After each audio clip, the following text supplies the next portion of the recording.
Friday, Beech Grove Baptist Church served as an outpost for those looking for Charlie. Today, things are a lot quieter. An emotional reunion some thought would never happen. Charlie's grandmother, Beth Campbell, who she lived with, says she's still amazed her granddaughter, nicknamed Mo, is alive. Whenever they told me that they had found Mo, Charlie,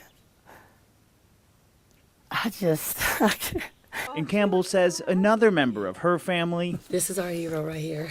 Charlie's four-legged best friend, is the reason she survived. When I seen her coming down that hill, it was like a miracle from God. Terrain these men looking to buy a property nearby were willing to show me. It's full of thick brush, and they were even carrying guns to fend off aggressive wild hogs. I can't even explain how happy that I am that this baby is home. The man who found her, Wayne Brown, who says he was sitting on his couch praying for Charlie when he saw a blonde-haired girl in his backyard. Just several hundred yards from Charlie's house, the end of a search that hit close to home for him in more ways than one. My little brother went missing, and he had wandered away from the home, and he had climbed 3 fences. They found him miles away from the house. It was actually my uncle that found him, and he was dead.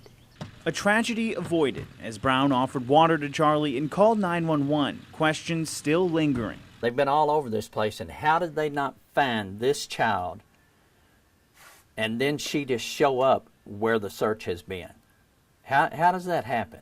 Saturday, the Bullitt County Sheriff showed up at his house again to do a foot search in hopes of finding tracks or answers that are still missing, despite a little girl returning home. Charlie's family says that she was still in the hospital Saturday morning, but she's doing okay. In Lebanon Junction, Mike Fussell, Wave 3 News. Everybody uncover, say a prayer please, and let us deliver this flag to this family so they can have some closure. The thing about closure is that it typically follows loss. It's a really good reason to have put on waterproof mascara this morning. A reason, though, for happy tears. The end of a journey Katie Marks says she never saw coming. It was overwhelming, but really heartwarming. Last month, Marks saw this at a peddler's mall in Bardstown. A memorial flag for a veteran with a $45 price tag on it. Disgusting thing to do, to sell a flag like that without trying to find out who it really belongs to, the family. Marks bought it and set out to do just that. Through a lot of research, she found Derek Stewart, the nephew of the man the flag honored, his Uncle Sam. He was beyond words. Next, it was her goal to drive to Petersburg, Indiana, and return it to him. Something these Shepherdsville American Legion Post 157 riders wouldn't let her do all by herself. It was a no-brainer. I said yes for the whole bunch and then told everybody we were going to do it. Sunday, they set off from Bardstown. Stewart, waiting for the flag he lost when his family medical bills made it so he couldn't pay for the storage unit the flag was in. Riders making stops along the way and other posts joining them for a reunion. All after Mark says pride in her community was lost due to a price tag, but again regained by acts of caring by complete strangers. A wave of caring, a ripple effect that more people want to do the right thing. A wave that Mark says she hopes she'll start, but one she might be noticing is already in motion. In Bardstown, Mike Fussell, Wave 3 News. I talked to one of the families that was directly impacted by the shooting, but I also talked to people in the community who say they're feeling pain for them as well.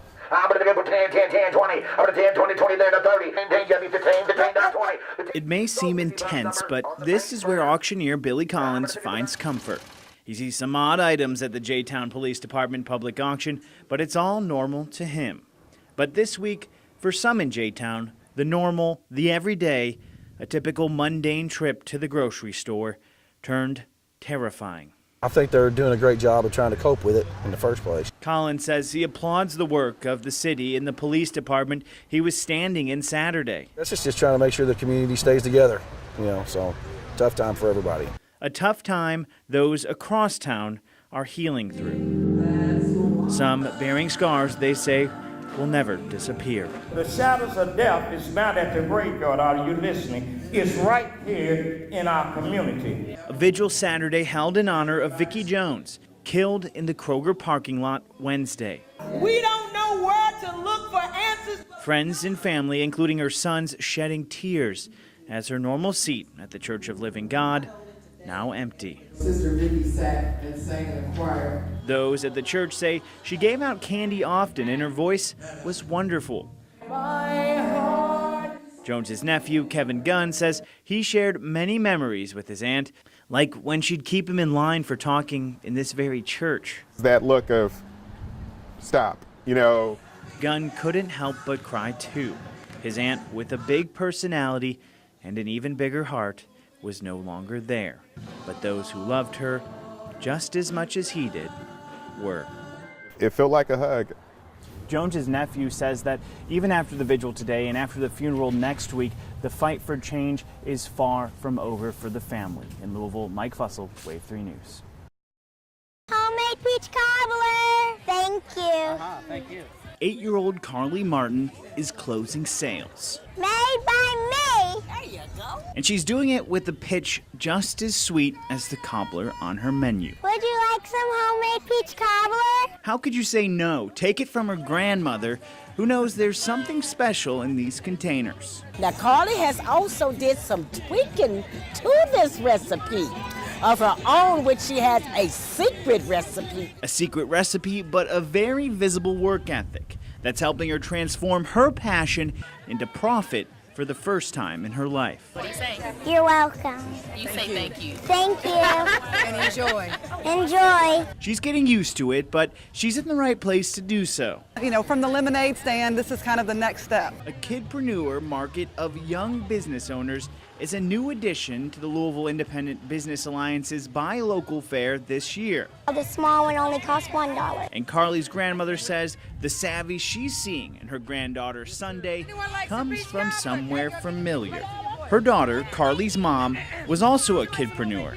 She also had her own little business when she was 6 years old at home, where she cooked. And while this cobbler is being sold too, it's doing more than just filling an 8-year-old's piggy bank.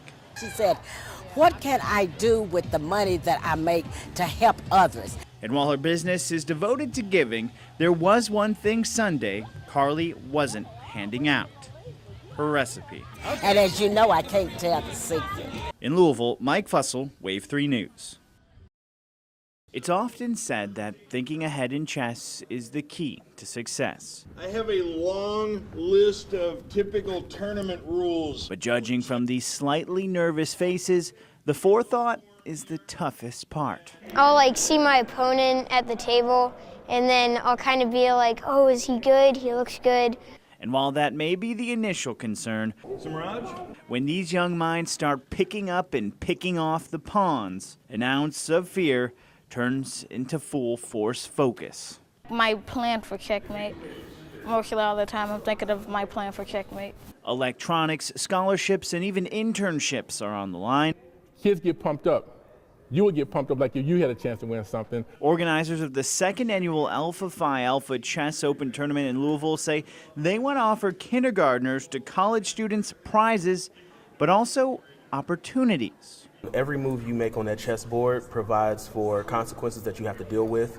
And as that struggle against error is won or lost, it's clear each player is facing off with the biggest of opportunities. I didn't really know what to do at first, but now I got the hang of it. Progress. Some have been at it for years. I've been told that I'm pretty good at it. Lessons that yield skills and self-confidence. I can use my mind to do something. But also a calculated sense of modesty, because after all, even a pawn can take down a queen. You can't just make one move in the spur of the moment. And like life, even if things don't always end up your way, there's no real losses, there's just lessons. Those with their kings on the run today may soon be among those yelling checkmate tomorrow. In Louisville, Mike Fussell, Wave 3 News.